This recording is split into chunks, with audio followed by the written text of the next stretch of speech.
はい、今回も一点通しですね。一点通しで窓を描いていきましょう。でまずはアイラインを決めます。アイラインというので目の高さ、正しいかどうかはちょっとわからないんですけれども、自分の考えでは人に見てほしい目線というふうに自分は考えてます。はい、一点通しなので消失点というものを一つだけ、はい、分かりやすいように赤い点を打ちます。これが消失点になります。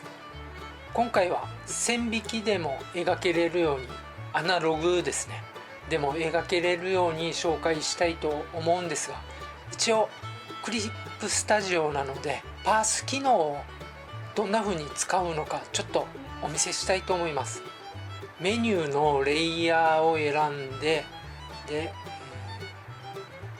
これですね、定規とコマ枠、これのパース定規の作成を選びます。でそれで一点通しを選びます。で OK をクリック。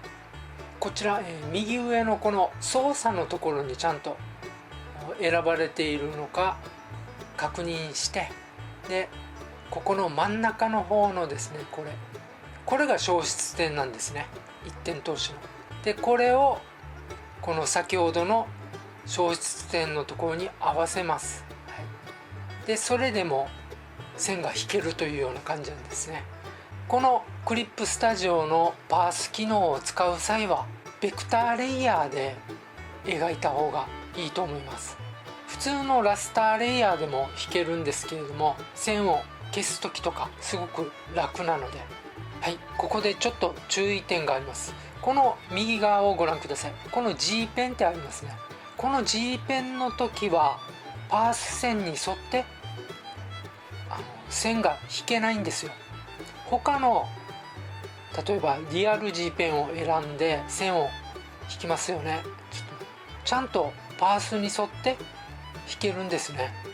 でも G ペンに変えると引けないんですよ。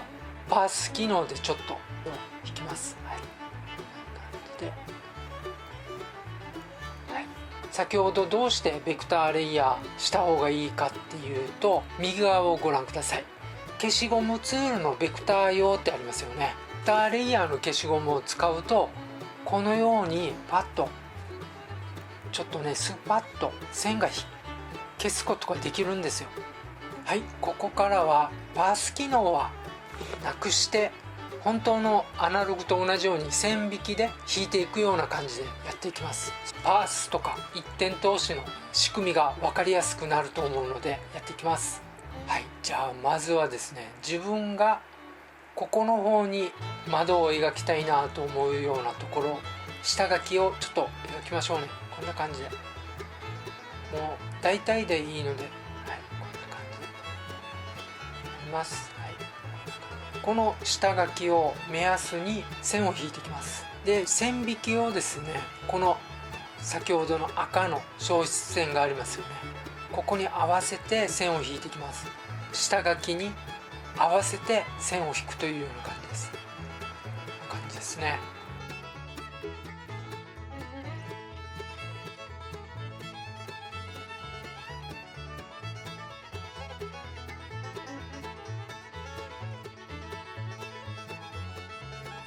線を長く引く方が楽だと思います。はい、で今度は縦ですね。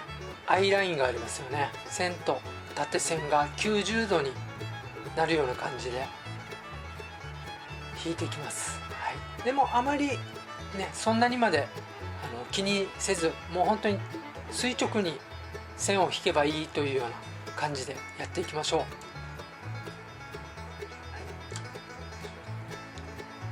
こちらも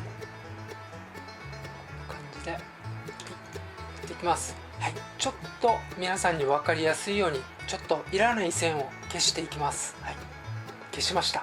でまたなんですけれども、また先ほどの消失点に合わせて線を引いていきます。今度は窓の枠をちょっとやりましょうね。もう簡単です。ただ外側に線を引いていくだけですから簡単です。はい、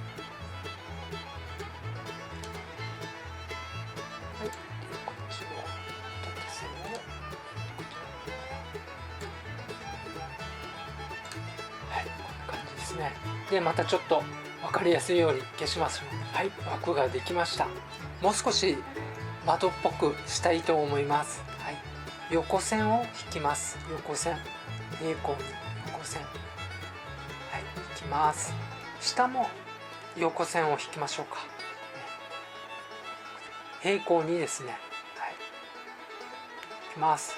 このように縦に線を引きましょうか。はい、飛び出てもいいです。消しゴムで消せばいいだけのことですから。はい、で分かりやすいようにまた消しましょうね。でそこでですね、ここの角っちょに向けてまた消失点から線を引きます。はい、もう線が重なっても気にせず引きましょう。ちょんと、はい。で下も同じようにこちらの角ですね、こちらの角に向けて消失点から線を引きます。はい、引きました。でまた線を消しましょうね。はい、これでもいいんですけれども、もうちょっとだけ線を足しましょうね。また先ほどと似たような感じで、ここの角に横線をちょっとだけ引きます。でこちらも横線をちょっとだけ引きます。はい、で下に線を垂直に引きます。はい、窓ができました。